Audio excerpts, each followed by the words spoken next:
Eh bien salut à tous, aujourd'hui on se retrouve pour une nouvelle vidéo dans l'atelier. Et aujourd'hui ce sera pour une vidéo unboxing de colis d'outillage. Et je vous présenterai en même temps mes derniers achats d'outils pour l'année 2018. Alors on se retrouve tout de suite après l'intro.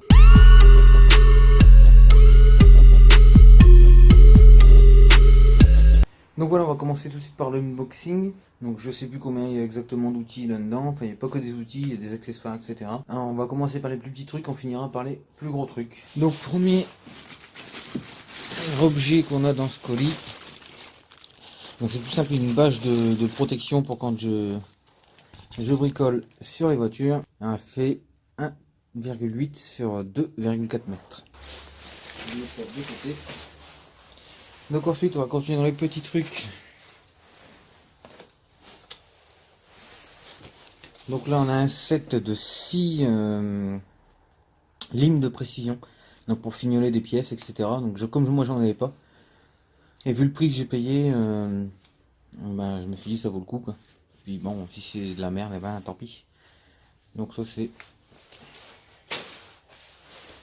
Ensuite pour continuer dans les petits trucs, on a un jeu de cale. Donc on va mettre des cales à bois. Bon c'est pareil, j'ai pas payé ça très cher. Je me suis dit je vais tester. Hop, qui teste rien n'a rien. Donc c'est pour le rangement, ça c'est plat. Hop.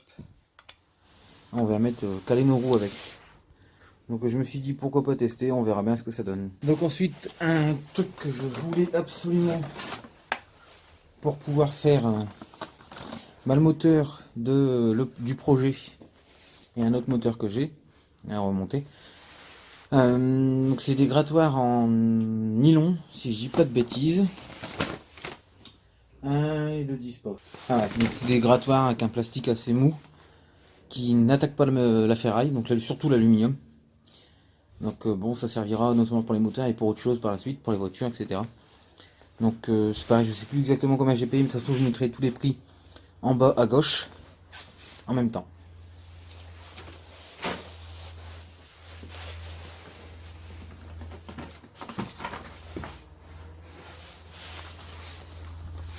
Alors ensuite on continue dans tous les accessoires. Bah là on a vu pour gratter les plans de joint. Maintenant ça c'est pour temps vous voulez changer votre carbu ou nettoyer, etc. Bah, vous pouvez serrer vos durites avec ça. Donc c'est pareil, c'est pas très cher. Je me suis dit je vais tester, comme c'est que du plastique donc j'ai eu peur que ça casse. Mais je vais tester, on verra bien ce que ça donne. On en a une petite, une moyenne, une grande. Donc la petite ça ira bien pour les motos, les 50, etc. Puis les deux autres je pense, bon celle-là va être utile pour les voitures, je pense plus celle-ci. Peut-être celle-ci pour les liquides les durites de liquide de refroidissement. Donc on verra bien, on testera.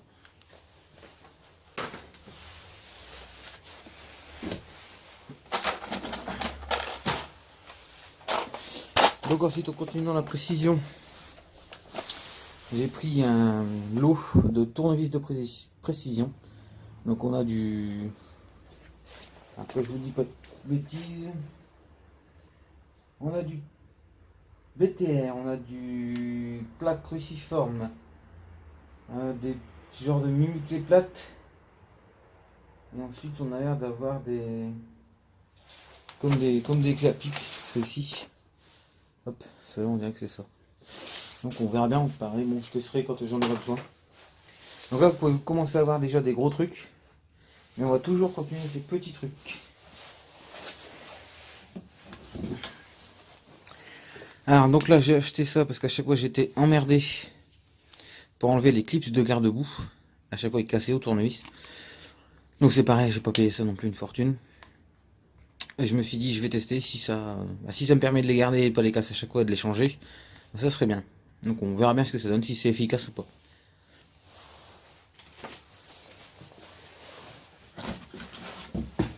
Ensuite une pince que je voulais depuis un moment déjà. Donc c'est une pince à bec mais long. C'est-à-dire que vous perdez un boulon dans un coin de moteur de voiture, surtout sur les voitures. Avec un endroit assez exigu, si vous ne retrouvez pas votre aimant, bah ça peut marcher.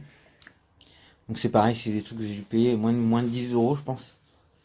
Donc ça vaut le coup même si on ne s'en sert pas souvent. Alors on va finir là avec le dernier petit truc entre guillemets. Donc ça, c'est très pratique d'avoir ça. C'est un bac aimanté. Pour mettre tout ce qui est vis. Donc ça peut très bien s'accrocher, peut-être pas à la carrosserie, mais ça s'accroche très bien. Donc si, hop, je vais peut-être pas tout dérégler non plus.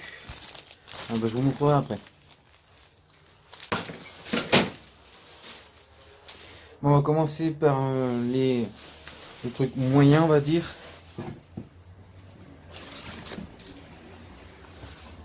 Alors, c'est un outil que j'avais pas. J'en ai pas forcément le besoin tout de suite. Mais il était en vente flash. Donc sur leur site. Et j'ai payé ça. Donc c'est des compresseurs à ressort. Et j'ai payé ça moins de 15 €, je crois, dans les 13 €. Je vais peut-être pas forcément les déballer parce qu'ils sont graissés. Et ça évitera de brouiller, mais pour les connaisseurs, vous connaissez, de toute façon. Je pense qu'on devrait s'en servir dans pas longtemps. Alors on va attaquer un peu le... Bon, ça va pas être le plus gros en prix. Ça, je pense, quand je vais vous dire le prix que j'ai payé, les 2 coffrets qui restent. Vous n'allez pas être choqué, mais vous êtes étonné, je pense.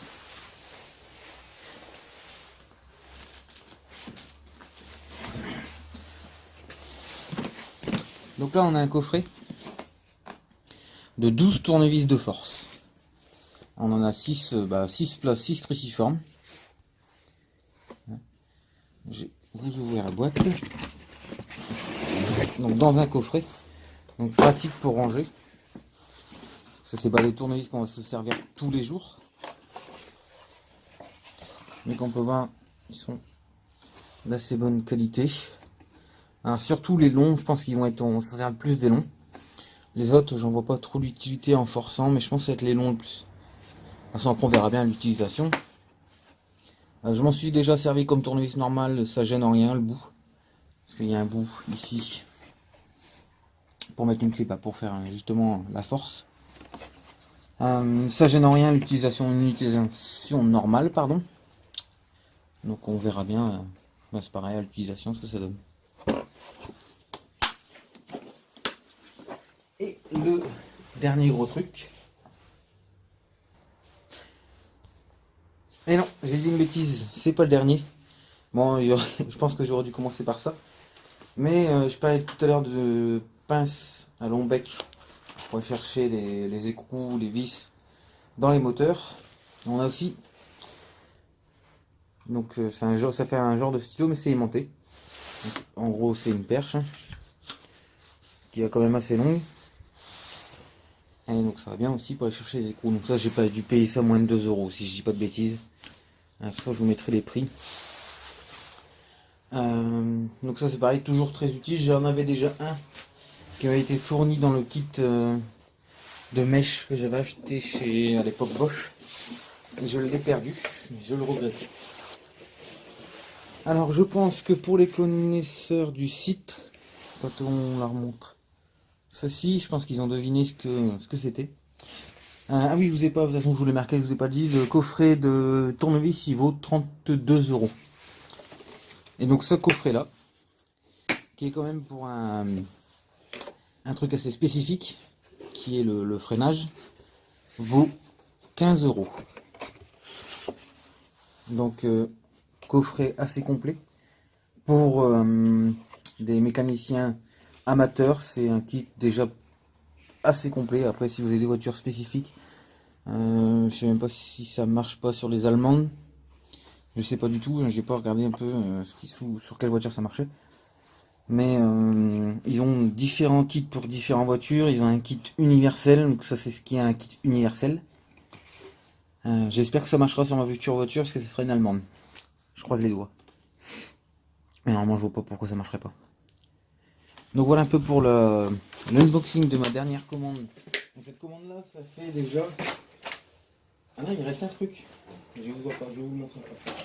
Cette commande là, ça fait déjà 2 mois que je l'ai. Je me suis servi de rien à part les tournevis de force pour tout garder pour vous faire la vidéo.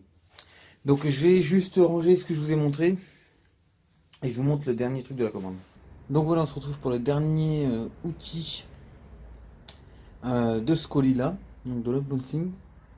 Donc c'est un outil assez gros comme vous pouvez voir. Et c'est un outil qui va se mettre sur l'établi.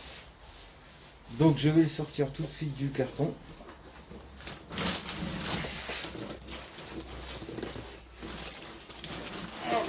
Il fait ça pour le faire.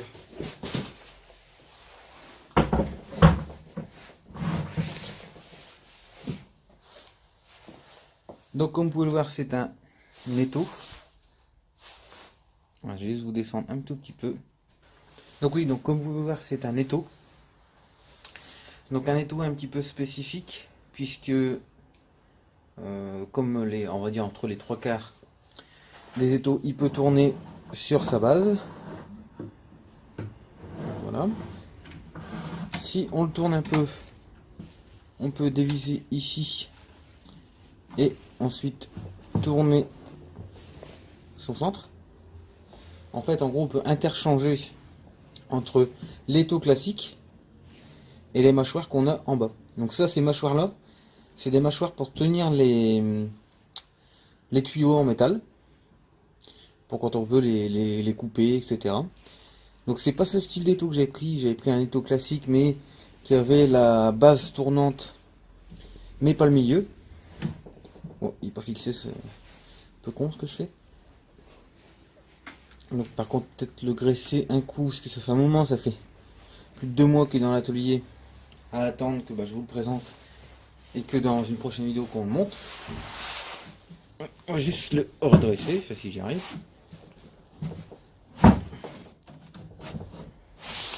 Voilà.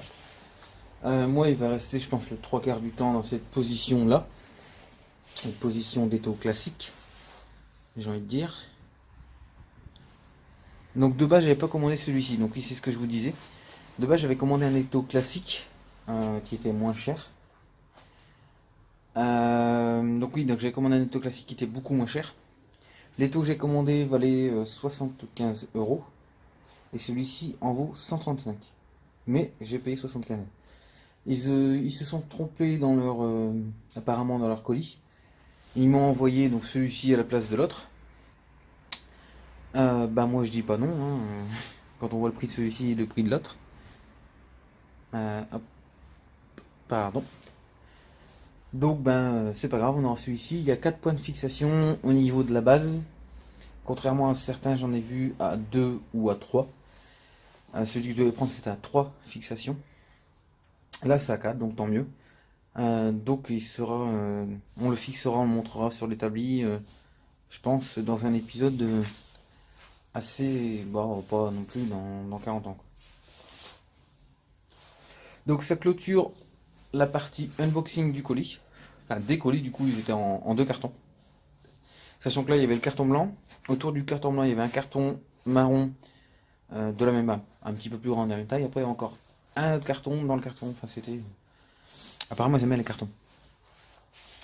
Donc voilà, donc ça sera tout pour l'unboxing. Maintenant je vais vous montrer les outils que j'ai achetés en fait fin 2018, qui clôture les outils de l'année 2018. Donc on va commencer par ma nouvelle caisse à cliquer. Donc j'avais mon ancienne qui est pas très vieille, mais seulement j'avais que le gros cliquet avec les douilles et sur mon ancienne encore caisse à cliquer. C'était au début mon gros cliquet cassé, donc j'ai pas l'utilité de racheter les deux. Et donc du coup voilà, le petit de l'autre caisse a cassé, donc du coup je dois en racheter un. Donc toujours la même marque que l'ancien. Donc bien sûr sur le haut on retrouve tout ce qui est ensemble d'embouts Torx, BTR, plat, cruciforme. Donc pour j'ai jamais su le nom, mais pour le gros cliquet. Ensuite on a le même ici avec plus de douilles en Torx plat, en BTR et en cruciforme pour le petit cliquet. Ensuite on a les douilles longues qui est toujours pratique, avec une petite rallonge ici, le petite manivelle à main là, une grande rallonge et la rallonge que à mon avis personne ne se sert. En tout cas moi je me suis jamais servi. Donc en bas ici on retrouve le gros cliquet avec sa grande rallonge, sa petite rallonge. Des cardans ici pour les cliquets, les petites douilles pour le petit cliquet. Les douilles du gros. Encore des douilles là-bas. Avec le tournevis et le petit cliquet, pardon. Donc là je vais vous montrer la différence par rapport à mon ancienne caisse de la même marque. Donc là on se retrouve sur l'autre caisse. Vous pouvez voir qu'ici on a le même gros cliquet, seulement celui-ci a déjà pris pas mal de dégâts, avec les rallonges, les douilles, etc. Et dans cette caisse là en fait le bémol c'est qu'il n'y a pas le petit cliquet. Donc du coup maintenant j'ai les deux caisses qui se complètent. Donc maintenant on va passer au troisième coffret que j'ai eu. Donc là c'est un coffret que j'ai eu en cadeau. Et là, la seule chose qui me manquait dans l'atelier, la clé à choc. Donc alors c'est une clé à choc déjà, bon alors c'est pas du... enfin, voilà, hein, c'est pas du Facom, mais pour moi l'utilité que j'ai c'est une très bonne marque. Avec ici le changement de sens. Alors ici on a le réglage de vitesse, la sortie, bon bien sûr là le côté, avec ici le remplissement d'huile. Je l'ai testé une fois déjà, elle marche très bien. Ça on peut pas dire le contraire. On a un déshumidificateur pour le compresseur aussi. Avec. On a une pipette, donc on n'a pas l'huile mais on a la pipette pour pouvoir le mettre dedans. On a ensuite bien sûr la clé BTR pour pouvoir ouvrir et refermer le remplissage d'huile. Et ensuite aussi quelques douilles communes qui va de... Alors ça c'est la douille pour les outils que je vous ai montré juste avant. Ça va être... Ça c'est du 10. Bon, je pense 10, 13. Je pense. Ah non, 11. Bon. C'est déjà des douilles de bonne qualité.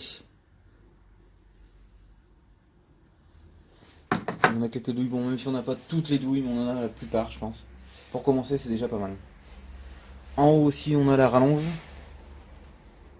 Hop. On a une rallonge aussi. Donc c'est déjà un beau coffret pour débuter. On se retrouve pour le dernier outil que j'ai acheté en cette fin d'année.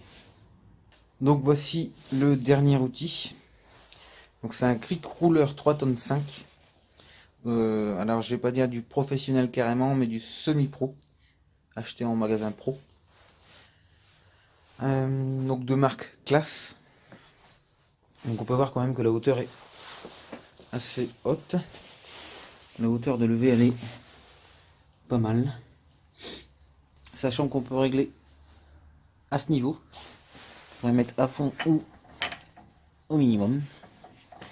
Alors j'ai oublié de prendre le mètre. Hop. Alors, maintenant avec le petit trépied que j'ai, c'est pas mal.